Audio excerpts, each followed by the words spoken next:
Hey everybody, Scoutcrafter here again. We got a great show planned for you today. Lots going on. First off, I want to talk about the poor man's flea market because the weather has been we've been getting some warm days, and when we get those warm days, a lot of people are doing clean outs. So I saw a few things. Let me show you some of the things we saw this week on the poor man's flea market. Okay, you know, it was a beautiful night this night, and I'm walking and I see a bunch of tubs thrown out, and in these tubs is a treasure trove of DVDs, CDs, records, audio-visual stuff.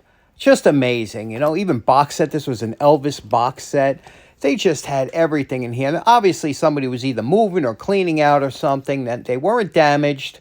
They were all there. But of course, you know, I have no use. Isn't it something? All this stuff is kind of garbage now because everything is streaming.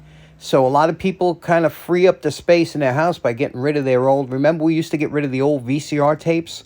Look at this. These are all CDs. Again, you could pretty much stream all the music you want, but look at that. All CDs and in their little folders and whatnot. And again, more box sets. But then walking on later on, I found what looked like two power tool containers, a fan. Yes, I did grab that fan. I'll tell you why later. But look at this. The Black & Decker drill was actually there with two batteries, a charger, everything was there. So I didn't take it. And then I used to love finding furniture, especially this. This is a beautiful little end table, isn't it? Or a night table or nightstand, whatever you call it. And it's got nicely turned legs, very solid. It wasn't wobbly, and it had an oak top, solid oak. This would have refinished beautifully. I mean, just a nice piece of... I make most of my furniture, but I have to tell you that if I would have grabbed it in my early days and refinished this, and you would never recognize it. That's how nice that is, but I left that. But then I saw this. I'm a fan of wagons, and I said, look at this thing. And then I just wanted to see how it rolled, so I pulled it a little bit, and, well, you guessed it. Guess what came home with me? Okay, so here it is. This is the way it was found. As you can see, it's a little dirty. We're going to clean it, but I got to tell you something. The more I look at this thing, the more I absolutely love it. Now, I'm a big wagon fan from when I was a kid, but we've always had the metal ones. And first of all, the hard tires are the best. You never have to worry. The new pneumatic tires are horrible. They go flat, just like a wheelbarrow tire. They always go flat. So let's clean this up and let me show you some of the cool features of this.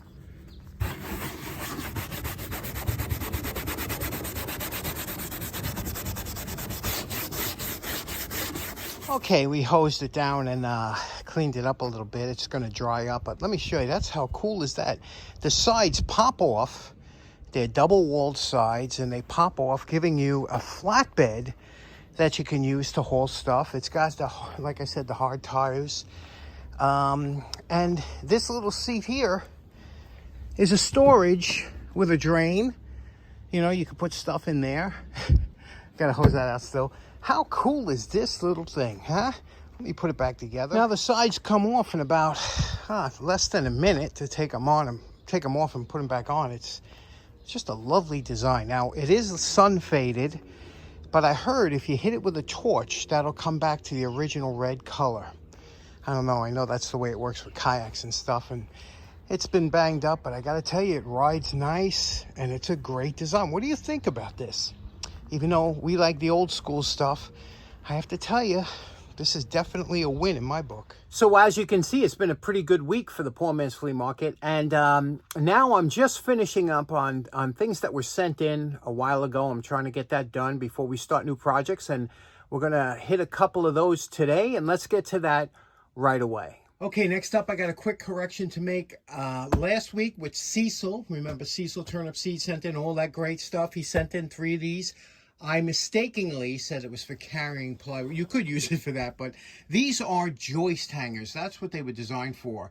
That you take the joist, like in your basement or something like this, you put it on, and it would go like this. You lock it in, and you could hang things from the joist. Now, this is a 2x4. Unfortunately, my joists are old school joists, and they won't fit because you could see here mine are thicker old wood. Remember when the 2x4s were actually 2x4s? Well, same thing here. So that's why they won't fit here. But this will fit on modern joists. Down your basement, you go like this, you click it in, and you could hang all kinds of stuff from these hooks. Okay, next up, while trying to get caught up with the viewer send-ins, this was sent in a while ago by a good friend of mine, Bill. You know him as Rollerballed. And Bill has a great channel, tool restorations, things like that. And I found Bill actually a couple of years ago when he was doing a wagon restoration. And Bill sent in a couple things to the show. And this, like I said, a while back, but now we're getting to it. And he sent in, first of all, these beautiful 3 microphones. Bill is also an amateur radio operator. And his call sign is KC5SB. And Bill, if any of you ever talked on a radio before, one of the first upgrades you try and do is to try and get what's called a power mic, or a better microphone, to give you better audio when you're talking on the on whatever radio. Now, when I first got into it, I got into CBs back in 1976. CBs were the king, and it was fantastic for like 3 years, and then it just got nuts, and you know, it was ruined. But amateur radio was what took over, especially for me after CB. And I have, you know, I had a Turner hand power mic, but these are for base stations. They're just beautiful. And look at the way they were made and how nice they were. This is your push to talk button. This would plug into your radio. Just beautiful. This one here is a Turner 253, but just beautiful lines on this one. This one here is the AT Products. A nice microphone, very high voice response on this one here. But there's one microphone that as a kid I always wanted but never had, and that's this one here. And this is what we call a lollipop, or a D104. It was made by a static company or corporation out of Ohio. D104. Anybody that ever had a radio, you always wanted one of these for your bass. You squeezed it like this to talk. The audio on these things, where you could tell as soon as somebody keyed up, you could tell if they had great audio, and it was probably one of these. So Bill, thank you for that. But really something interesting he sent in. Let me show you. Bill sent this awesome homebrew, which he made himself. This is a Morse code keyer. And it's a little different than the regular old-fashioned keyers. And I have a collection of Morse code keys. And one of the things that amateur radio operators do is we like to homebrew our own equipment. And Bill made this from an old computer disk drive. And what's so nice about it is the bearings on here. And how you would operate it is you would put your hand like this, and you would move it here and here from left to right. And when you moved it this way, it would give you a series of dashes. And when you moved it this way, it would give you a series of dots, or dits.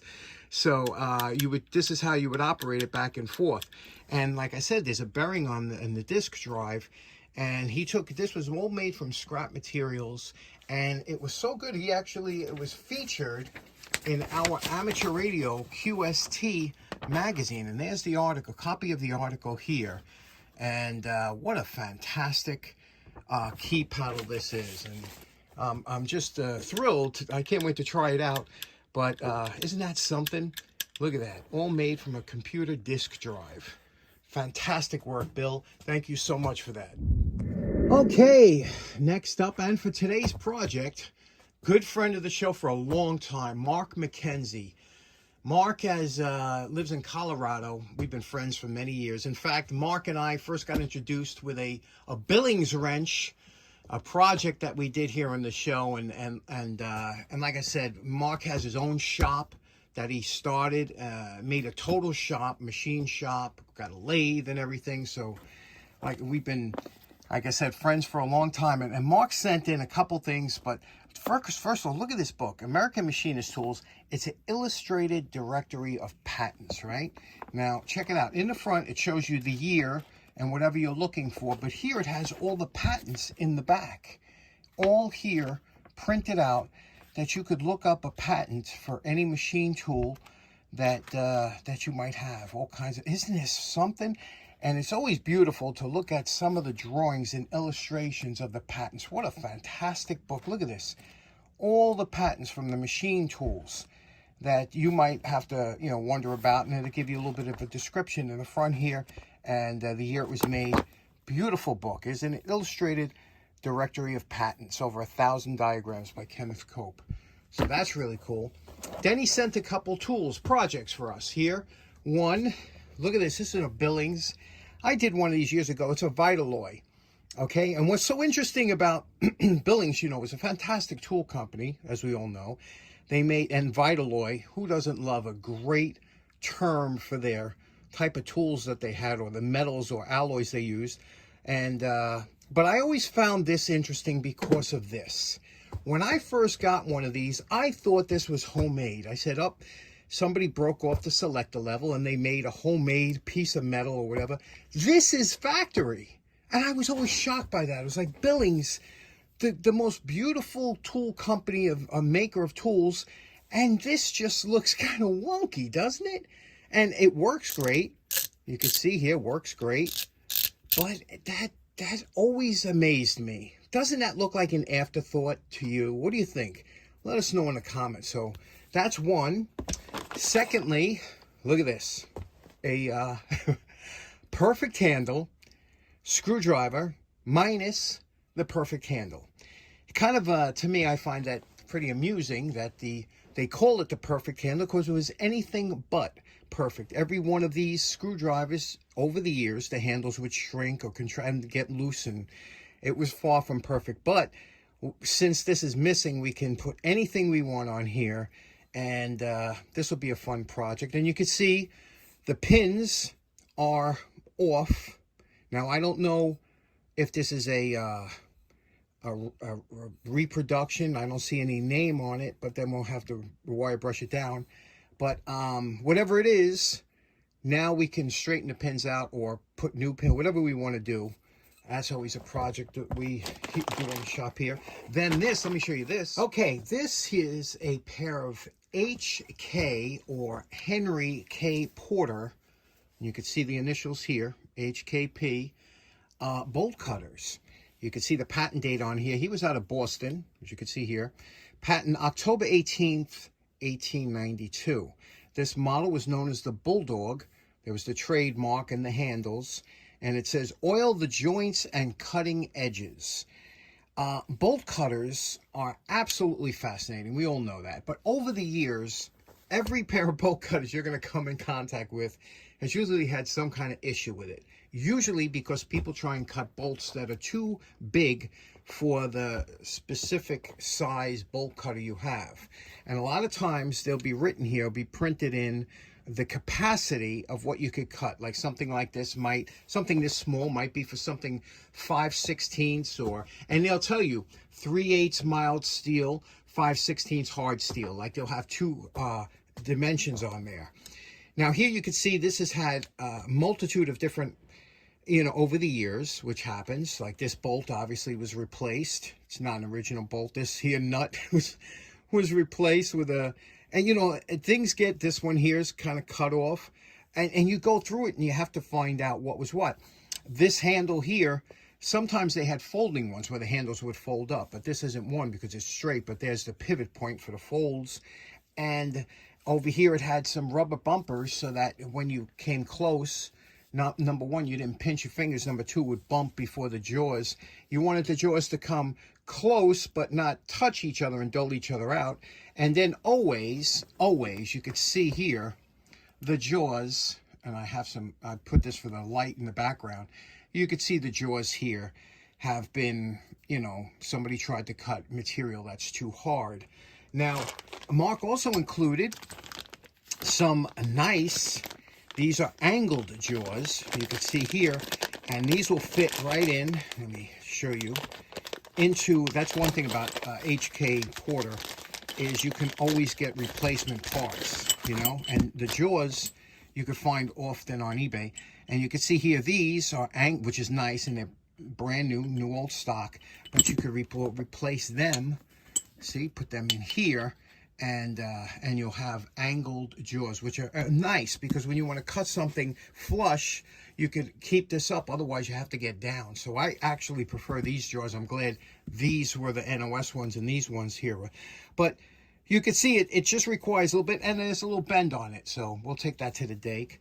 But very interesting. Everybody loves a beautifully ornate tool, and HK Porter just made fantastic. They're still in business today, but they're Apex Tool Group, so you know what that means, right? But this is old school stuff. Okay, but today what we're going to cover for the things that Mark sent in is we're going to tackle this, and this is a Billings wrench. It's a Model E. You can see here, indicative of the E that's stamped in here.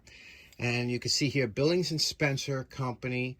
Now, we've done a bunch of these on the channel, and these were super popular. They're not rare by any sense, but however, they are very interesting. The small ones were known as bicycle wrenches, and the larger ones were general purpose wrenches. It's an F-style wrench because it's shaped like an F. This one here has a few things that we have to talk about here. The finish, they came in many different finishes. They came nickel plated, they came steel polished, they came blued, they came all different, painted. Even like a lot of times they came painted if they would. And it's funny, if you had a rough finish like this and they didn't want to, you know, let's say the pitting was kind of deep, they would throw that into the paint pile, put a heavy coat of paint on there, rather than try and grind this down from the factory. Whereas if you were nickel plating it or polishing it, you'd have to get rid of all of that. Now you can see we got some issues here. We got this, it looks like it was banged up over here. HK, which is the gentleman who must have had this. As you open this up, we could see it's H. Kaufman. He was the person that owned this wrench, I guess, and put his name on it. Now, here's some of the issues we have. You can see the threads are damaged, but when you're talking about threads, the proper term is called buggered up, and these threads are buggered up at the bottom. So this is a Acme thread, so it's a little bit difficult. You know, you can't just get a die, and to get an Acme die at this, it just doesn't pay. So you have a couple choices here. What are our choices? Number one, when you put this in here, you can see the scale. The scale goes from here. This is a scale that shows you, there's supposed to be, I guess, you know, you could figure out how close. I don't see any numbers. I think it's in 30 seconds. But you can see that's the final. So it's supposed to go down to here. Okay, that's the operating that you have, the operating size of this wrench. And you could see that this goes into, so you could, two choices you have. You could try and fix these, but it's going to be very difficult, or you could just cut off that 1/2 inch and have the rest of this good threads. You'll just maybe lose a 1/4 of an inch of capacity for this wrench. You could see here, this went over just a little bit, but when you put this in like this, it doesn't close quite correctly. It's supposed to be like a flat, you know. This is always trouble to try and get, you know, to get these level and that they close all the way. You have to see where they're touching. Sometimes they touch around the edge. There's a whole bunch of things, but let's get this operational, okay? And then clean it up, and we'll do this start to finish on here.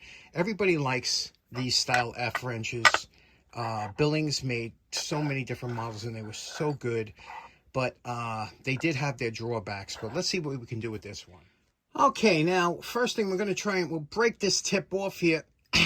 Okay, broke that little tip off. Now we'll just clean this up, and we'll put that little rounded off bottom on here. With some of the, we still got a little buggered up threads on this side, but we'll take a file. And so we only took off, what, 3/8 of an inch of usable thread, so that's fine. And now we'll grind this down and make this into a ball. Okay, you see what we did with the threads here? We put that little ball on the end and cleaned up the threads. Now, I always suggest that you buy a set of these round brushes from Amazon. They come with a little loop at the end, but I just cut that off.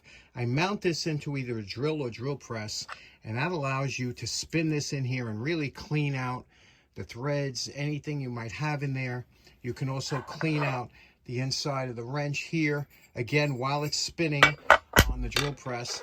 And here we cleaned up the threads. You can see here now it operates nicely. Goes on here just the way it should. So now we're fixed that way. Now let's, again, check on the fit here. Okay, now over the years, I guess Mr. Kaufman had some tools walk away, and he didn't want this one walking away. He marked it in every spot, every part of the wrench.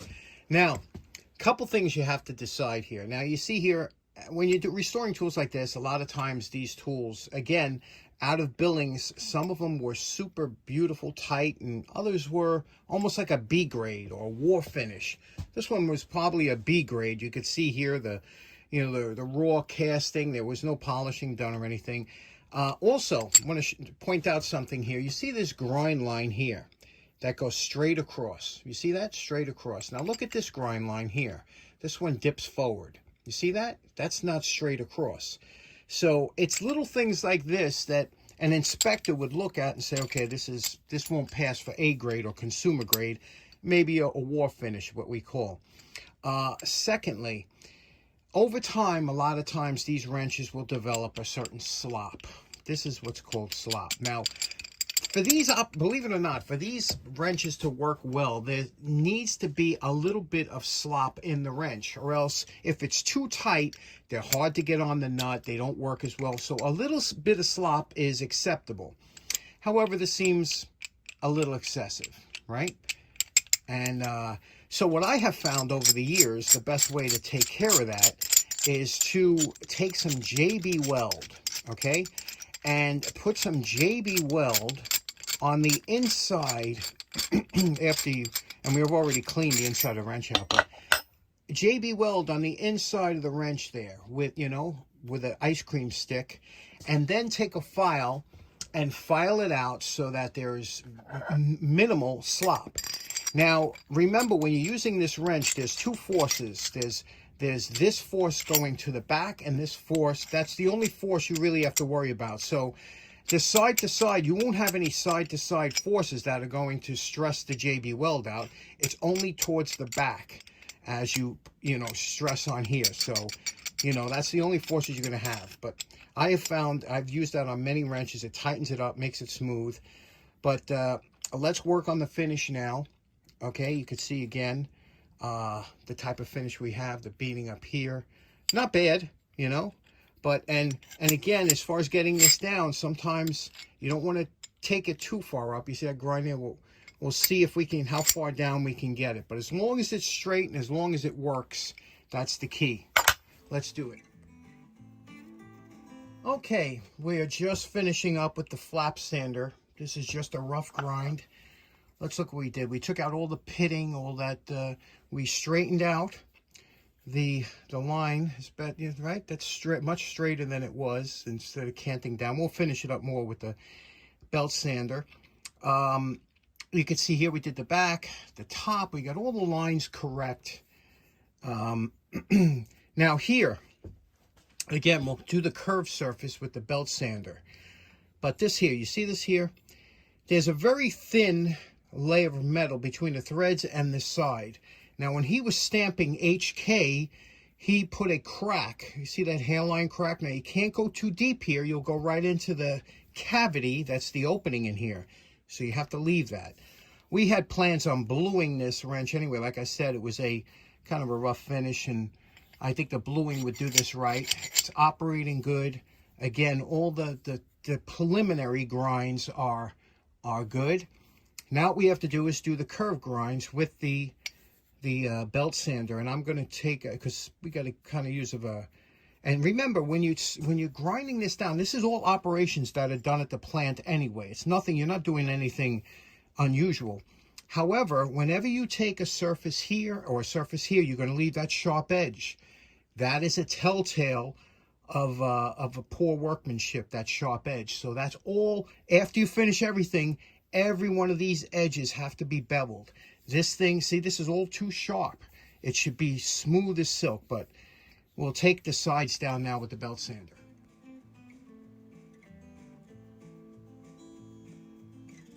Okay, we did the sides of the wrench here. This is the coarse belt. We will do it again with the fine, but this is just to get all the pits and dents out. Now, it's imperative, first of all, when you're working on a curved surface, you don't want to platen, which is the steel plate that's behind here. So I remove them on all my belt sanders. If you want a little bit more pressure, a stiffer belt, you go closer to the wheel down here. It's stiffer here. If you want something softer, you go up towards the middle of the belt where it's obviously, it's less pressure. Now, with the course, again, you've got to be very careful, and newcomers will always find this an issue, is the edge of the belt, especially across an edge like this. When you're working that belt like this, if you go slow, it's going to put a line right down there. And how many times we've wrestled with that, right? We're working with the belt sander, you say, and you get these lines over here because you touch the edge. The only way to do it is to go very quickly like this against the edge when it's running and let the edge of the belt run off there. If you stop for a nanosecond, you'll put a line in there, especially with a coarse belt. But now we have, that's the rough grind on here, and that's very nice. Again, this is all stuff they do at the factory. Now we're going to change to a fine belt and get rid of all these scratches and do the edges with the fine belt. Okay, all them sharp edges. Now that belt before was an 80 belt. This is a 400. And this will get rid of all them minor scratches. We'll go over it too with the fiber wheel later, but I just want to get the edges and whatnot. Okay, here we go. We're at that point now. Now, I had planned to blue this wrench. Now, you can leave it any way you want. You can see here it's got a nice shine on it, not a mirror finish, but it's a presentable wrench. You can see it works very nicely. I didn't even lubricate it yet, but it works very nicely. And again, before you do anything, you have to test it. Take out your wrench tester, put it on a nut, okay, and give it a turn and see if it slides off. It's got to slide off. These F wrenches are known to bind. If you don't have that set up correctly, it'll bind and you won't be able to get it off the nut. So you see how nice and easy this slides off? That's what you want. So works good. Looks good, but we're going to blue it only because it's going to be a working wrench. You can see we did all the edges. They're all beveled, every one, all the way around. But, and even cleaned this up here. See all the lines. It looks nice, right? It's a nice wrench. These always are. But because of this down here and whatever, we'll put a little bluing on it and see how that comes out. Now, you know my favorite part. Remember what Marc's Billings wrench looked like before we started. And we're calling this project done. You can see what we did here. Cleaned it up, aligned everything, got rid of no more rattle in the wrench. You can see here it operates very smooth the way it should here. And it's just the bluing is, I've never been a total fan of bluing, but for some wrenches, especially like this one here, it's the right finish. I do believe this was a war finish in the beginning. I believe that, you know, with the grinds, but we did straighten that out. Remember, that was down a little bit. Both sides now are even. I don't know. You know, everything came out the way it should. Looks good. This here, it's hidden now a little bit by the bluing. You see what I'm talking about? That's why you do bluing, to hide some of the imperfections or whatever. But what do you think? How do you like this wrench now? Okay, so in closing, that was a heck of a show. How we covered a lot of stuff today. First off, special thanks to Bill Rollerball. Then if you could do me a favor and head over to Bill's channel and give him a subscription. Let's get him over 1,000 subscribers. He's real close. And you know how we like to do that with this channel. We have done it with a lot of people. When you get close to a certain milestone, we help them nudge him over. So let's get Bill over 1,000 subscribers, okay?